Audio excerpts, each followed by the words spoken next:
Bava Kamma Daf Kuf Ches. We begin the last few lines at the bottom of Daf Kuf Zayin. The Gemara is going to present a list of shilas, some resolved and some not, and the halachos of kefel and chaimish. Kefel, of course, is the halacha that if somebody steals something, he needs to pay twice the value, he has to return it plus pay a full second time the value. That refers to stealing something straight up, as well as a shomer who's watching something and he claims it got stolen from him. That would be a shomer chinam, that is, and he claims it got stolen from him, therefore he's pater, and he swears to it, and then it turns out that he was actually the thief himself. There he is chayiv kefal. Now there it's only if he swears, of course, otherwise he would be chayiv. And in a regular theft, you don't have to swear. In a regular theft, anytime somebody steals something, he has to pay kefal if he's found to be the thief. Now, kefal, one only pays if he did not admit on his own. If he's moide, then he's pater, because the moide b'knas is pater. Something important to keep in mind here. Now, chaimish is where somebody swears falsely. Somebody who, for whatever reason he swears, there's a monetary claim against him. Could be any reason. He found it, he borrowed it, he was watching it, he stole it. Any monetary claim against him, and he swears to it, and it turns out that it was false, then when he returns it, and he's found to be guilty, he has to pay an extra fifth of the value, which is actually an extra quarter of the value of the object, fifth from the outside, and it's only if he's moide, if he admits on his own. So again, just to keep in mind, kefil is only when witnesses identify him as the thief. Chaimish is only when he's moide on his own. Now, you could have both of them apply in the same case. You could have a situation in which witnesses come and then he's moide, or he's moide and then witnesses show up. So the first question was asked by Rami Bava Kamma, as we've seen in halacha earlier in the Masechta, we saw it in Meruba, we saw it on the last half, that you cannot pay kefal and chaimish at the same time. You can't be mechayev both of them. So the question is, somebody has to pay kefal on something, he doesn't pay chaimish, what's the reason? Is it because the shavua, the fact that he swore, can only be mechayev one of the two? And therefore if he swore that, let's say he was a shomer, and he swore that it got stolen from him, and therefore he's pater on it. And then he's found to be the thief himself, he pays kefil for that. That shvua can't be mechayev and chaimish because they're already used up for kefil, and therefore chaimish is a halacha that one needs to pay for swearing falsely, he can't pay for the same shvua. Or is it the monetary claim, the same money, the same object of value, which he's paying a kefil for, he can't pay chaimish for that same thing. Says Gemara, what's a case of a nafkamina? So Gemara gives a case where it would be the same money but a different shvua. So if Reuven gives Shimon an object to watch as a shomer chinam, he comes and asks for it. Shimon says it was stolen from me. He swears. The witnesses come that he actually was the thief himself, so he pays kefil for that. Now, if he later changes his claim, and he doesn't say that, and there's a machlokes rishonim how exactly this fits with the first thing he said, but he doesn't say it was stolen from me, but he says it was lost from me. And then again, he would be pater. Shomer was pater for again, he swears. And this time, he admits that he was lying. So here, the question is, does he have to pay chaimish? Now, he admitted that he swore falsely. So it's the same money, the same object, but it's a different shua. The first shua was about that it was stolen. This is a shua that it was lost. So it's same kefal, a different shua. What would the halacha be? Could he pay both of them or not? So the Gemara resolves it by bringing a raya. Rava brings a raya from a different case that also isolates it as being the same money but a different shvua. Actually, not a different shvua, but that the kefel is not nischayev by a shvua at all. So somebody stole an object regularly, straight up he stole the object. He was not a shomer. He just stole the object. When he's caught, he has to pay kefel for that, and there's no shvua involved. So the case the Gemara brings, where Reuven walks over to Shimon in the marketplace and he says, "You stole my ox, give it back." Shimon says, "I didn't steal it." The Brisa there says that he swears. Rashi and the Rishonim point out he doesn't have to swear in this case. It's just because of the next case that it says that he swears. But eventually witnesses come that he is the thief, so he has to pay kefel. Now, the mission there continues. If, however, he admitted on his own, he would have to pay chaimish. Says the Gemara, implication is that if he admitted on his own, not after the witnesses came, new case, he never brought witnesses, he just admitted, that's where he pays chaimish. However, if you combine the two cases, and that's Reuven goes over to Shimon and says he stole my ox, Shimon denies it, he swears, witnesses come, and then he admits that he swore falsely. So here, you would not be able to pay chaimish. And the reason is because since witnesses came, you pay kefel. and that would patr from chaimish. Now the question is, why is the kefel patring from chaimish?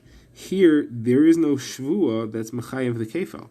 He's chayev to pay kefel because it was the thief, nothing to do with swearing. It's because he stole it. So if the only thing that patters him from chaimish is the shvua that's mechayev kefel, then here he should be chayev the chaimish.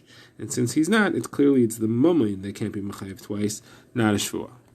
Now, once we've established that, the Gemara has another shayla, and this is what Ravina asks. He says, what if you have the same money and two different people swear falsely on the same money? So how is that? Reuven gives his ox to Shimon and Levi as a shemer chinam to watch it, and then he comes and he claims it, and they each swear. One of them swears that, let's say they both swear that it got stolen from them. One of them swears and witnesses come against him. One of them swears and he's made on his own. So the one that witnesses come against him has to pay kefel. The one that he's made on his own has to pay chaimish. Now, again, it's the same money, and you're telling me that you can't be mechayev both for that money. Is that true for two different people? Or is the Torah only makbid on one person with the same money being mechayev kefel and chaimish? Here, it's two different people. Can the same money be mechayev two different people kefel and chaimish? The Gemara leaves it as a teiku. Now, the Gemara has another shayla. This one asked by Rav Papi. On the same money, so we said you can't be mechayev kefel and chaimish. Could you be mechayev twice kefel, or could you be mechayev twice chaimish? So would the case be, if somebody Reuven gives an object to Shimon to watch as a shemer chinam, where is it? Shimon says it got stolen, and he swears, and then witnesses come, and now he's chayev kefel, but then he swears again that it got stolen, and then witnesses come again, and he's chayev kefel. So it's 2 times kefel for the same money, or same situation, but he swears and then he admits that he was lying, so therefore he would be chayev chaimish. And then again he swears and it got stolen, and he admits he was lying, and again he would be chayev chaimish. So can you be chayev twice? What's a shayla? We said you can't be chayev kefel and chaimish. Is that because you can't be chayev 2 different types of payments for the same monetary claim, but the same type twice you can? Or any 2 types of payments you can't be chayev 2 types to the same 2 payments you can't be chayev for the same one? That's a shayla. Gemara answers, Rava says, and the Torah says, Chamishi Sav, Yosef Alav, it speaks about plural chaimish. Then you could add chaimish a number of times onto the same karen, onto the same essential payment. You see from there, you can pay multiple payments of the same thing for the same claim. The Gemara now brings another case. This one's Machlekes Abaye and Rava. So the case here is where Reuven tainas to Shimon, where's my pekadon? Shimon swears he doesn't have it, and then Shimon goes ahead and he pays for it anyway, l'fnei mishur zadin, and then they find the thief. So the thief, he's a thief, so he has to pay kefel. So he returns the object, of course, to Shimon, who then returns it to Reuven. But who does the kefel go to? Does that go to Shimon, who paid for it already? Or does that kefel go to... So Shimon's, again, of course he's going to get his money back, but the question is again about the extra, the kefel. So does Shimon get the kefel because he paid the object already? He paid for it to Reuven, and therefore the tain is really to him, and the kefel should be paid to him. Or does the kefel go to Reuven because it's his object and it was originally stolen, ultimately, from him? So, of course, initially when it got stolen, the kefel was due to Reuven. It would have to be makneh it to Shimon at some point. So the Machlekes Abaye and Rava. Abaye says that the kefel goes to Reuven, and the reason is because Reuven is never makneh to Shimon. Reuven is not so grateful to Shimon for having paid him because he had to schlep him through court, through swearing, through all that, and therefore he's not makneh the kefel to Shimon. However, Rava says that actually the kefel goes to Shimon because he paid Reuven for the object. It's now everything is his, and therefore Reuven is makneh the kefel right to him. It says the Gemara, the Machlekes is actually over a brisa. The brisa has 2 cases. The case that they're arguing about is between the 2, and the question is, which do you make a dig from, the Reisha, the Seifa? So the 2 cases are as follows. Again, you have a very similar case. Reuven claims to Shimon, where's my object? Shimon says it got stolen from me. Reuven says, okay, I make you swear. So now, in the first case, he pays, and he doesn't want to swear. He says, I'd rather not swear. So the halacha is the kefel, the Mishnah says, is paid to Shimon. So Abaye is a medayik from this, that it's only if he didn't want to swear that's where the payment of the kefil now goes to Shimon. However, had he sworn, so he made him swear, he schlepped him through court, so then the kefil would go to Reuven. Now, the Seifa says that if he swore and he did not want to pay, so he never paid, so the kefil, of course, goes to Reuven. Obviously, why shouldn't it? And Rav is benayed from that. That's only in the case where he refused to pay. That's where the kefil goes to Reuven. However, had he paid ultimately, even if he swore, it would go to Shimon. So again, the Mishnah's two cases, the Reisha speaks about where he paid and not swore. The Seifa speaks about where he swore and he didn't pay. The question is the middle case, where he both swore and paid. Where does that go? Abai says that goes together with the Seifa, and Rava says that goes together with the Reisha. So the Gemara says, how's each one going to explain it? So Abai says you read the Seifa differently, and Rava says you read the Reisha differently. So Abai says you read the Seifa as if he swore and he didn't want to pay until he swore, but eventually he did swear and he paid. That's what the Seifa is referring to. So the Seifa is really referring to where he did both, and that's there why you give it to Reuven. However, the Reisha is the only case where you wouldn't, where you would give it to Shimon. If he did both, it goes to Reuven. Now, Rava reads the Reisha, where it says, Shilim v'leiras l'ishava is Shilim v'leiras alamid b'shvuah. He paid and he swore, but he paid and refused to stick with his shvuah, and therefore he paid l'fnei b'shvuah sadin. It's just exactly our case, and that's where it goes to Shimon, because you paid, and therefore that's how he's medayik it. The Gemara now has another shayla. So we saw in the brisa that if Shimon paid and he didn't swear, so that everybody agrees that the money goes to Shimon, not to Reuven. So the case here happened that, again, Reuven claimed to Shimon swore that it got stolen from him, and therefore, and then they found that someone else was actually the thief. So that someone else, let's call him Joe, and they found Joe that he was the thief, and now the original owner, Reuven, and the Shomer, Shimon, came to him separately and accused him of being the thief. So when Reuven came to him, he was Maida. When Shimon came to him, he denied it. He was Kaifer. Now, question is, does he have to pay kefel, and to who? So, kefel you only pay, and witnesses came afterwards to be mechayim. So you only pay kefel when you don't admit. If you admit it, so it's Maida b'knas, and you putter for it. So in this case, the kefel would be paid to Shimon, but he wasn't Maida to Shimon, so there should be no reason there to pater him from paying kefil to Shimon. However, he was Maida to Reuven. Does the Hiddah, the admitting to Reuven, does that pater him from kefil? Because Maida b'knas is pater or not? Was the two tzadim in the Shiloh? The question is the Hiddah to Reuven have anything to do with this? He owes the kefil to Shimon. So, on the one side, Shimon should be able to say, Reuven has nothing to do with this. I paid him. He's out of the case. He got his money. He's gone. He's irrelevant. Therefore, admitting to him doesn't count as an admission in the case, and it doesn't pater him as Maida b'knas. On the other hand, Reuven may still be involved. And the reason is because since Shimon did Reuven a favor by paying him, not only did he pay him, but he didn't even have to pay him. He wasn't even the thief. So now Reuven owes it to Shimon to go track down the real thief so that he can get his money back. And therefore, Reuven had to go speak to him. And he's part of the case. He's really involved. And therefore, when he admitted to Reuven, he does count as a Maida b'knas. And therefore, he's a Maida b'knas. It should be pater from kefil. So Gemara leaves it as a teiko again. The Gemara now brings another case. This is again a machlekes Abai and Rava. The case here is what happens if, again, Reuven claims to Shimon, and Shimon says it was stolen from him by an Einis, and then they find the thief. So the question is, what happens now? Should Reuven go after the guy, and Shimon should be out of it? Because Shimon should just swear that he didn't steal it and let Reuven handle it? Or should Shimon, who was the Shomer, is he still responsible for this, and he should go after the actual thief and then take it back and then return it to Reuven as the Shomer? Who is responsible to deal with the thief? Is it Reuven or Shimon? Is it the original owner or is it the Shomer? So the Gemara says if he's the Shomer Sachar, he would be pater from stealing if it was a listed Mizuyin, if it was an armed robber. So as the Shomer Sachar, Rava and Abaye agree that the Shomer is still responsible for it and he has to go deal with the thief. He can't just swear and get out of it.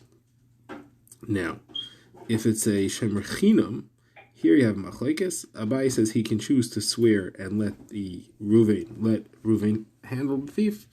According to Rava, no, he still has to go after him. He has to be the one to deal with it. Says the Gemara, let's say that they're arguing over a maimer of Rav Huna bar Avin. Rav Huna bar Avin seems to say this exact case. If something goes a stolen balinus, they found out who the thief was. If it's a Shem Rechinam, he has a choice whether or not he wants to deal with him or swear and let the Reuven deal with him. If he has a Shem Resachar, then he doesn't have a choice, he needs to handle him. So it seems to be saying exactly like Abaye. So it sounds like Rava argues on that. Versus Rava will say, no, I can agree with that. That's a different case. That's talking about where he swore already. Once he swore already, then he has a choice whether he wants to stick with the shvuah or not. Says, what do you mean? It says, the question is, will he swear or not? Versus he means to say, will he stick with his shvuah and let the owner, let Reuven handle the thief, or does he want to go after him himself? That is the two options that he has. However, in my case, where he didn't swear yet, he has to deal with it. He can't decide to swear now. Says the Gemara, though, Rabba Zuti had a different version of the Shaila. According to him, the Shaila, which again centers around the issue of, is the shamer still responsible after the theft? So, same issue, but different case. Case was where they caught the thief and he returned it to the shamer.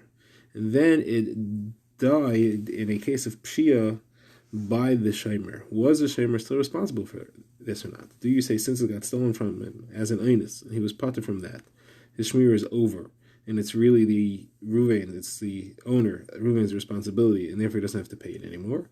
Or do you say, since it was put back in his rishos, he is the one who's still responsible and he needs to pay for it? Now up to the next Mishnah, we'll end off with this. So the Mishnah says, if Reuven says the shemen, where's my pikadon? And it says it was lost. Reuven says, I make you swear, and he says, Amen, and then witnesses come and testify that he actually ate it himself. So the halacha here is that he pays only the Karen, because you don't pay Kefel because it was about an Aveda, and you don't pay Chemish because you only pay Chemish when you're Maida. In brackets here, the Mishnah says if he was Maida on his own, then he would pay the Chemish, and he would have to add a carbon asham. Now, if he says, where's my Esbikad, and he says it was stolen, I make you swear, and he says, Amen, and witnesses come, then he has to pay Kefel, because here it's about a theft, and if he's Maida on his own, then he has to pay Karen Chemish and Asham, because, again, he is Maida to a theft, and to swearing falsely. Now, next case, somebody steals from his own father, and then the father, and he swears that he didn't, so he's chayiv. He's mechayiv himself, Karen Chemish and Asham, but then the father dies before he admits, and he himself is Yerush, the property that he stole. So the halacha is that he has to return it anyway. He has to be mekayim the mitzvahs hashava, and he has to return it to the Yarshim, to other Yarshim, to the father's other sons or brothers, or wherever the other Yarshim are. Now, he's then going to be Yerush back. However, he still has to return it. Now, if he doesn't have what to return, or if he doesn't want to, he can borrow money from someone else, use the borrowed money to be mekayim the mitzvahs hashava, and then, as the collection of his own chelik in the Yerusha, he could have that person who lent him the money go and collect from the Yerusha. Another situation with a similar psak halacha, somebody says to his son, I make a neder, you're not going to be neder for me, so he can't get anything from him while he's alive, but after he dies, the son gets the Yerusha. However, if the father says, you're not going to get any enough from me in my lifetime or after my death, now he can't get a Yerusha, and the Yerusha has to go back to the brothers and to the sons, the other Yarshim. However, if he doesn't have, again, he could borrow and have that borrower go and take his chelek from the brothers and the Yarshim.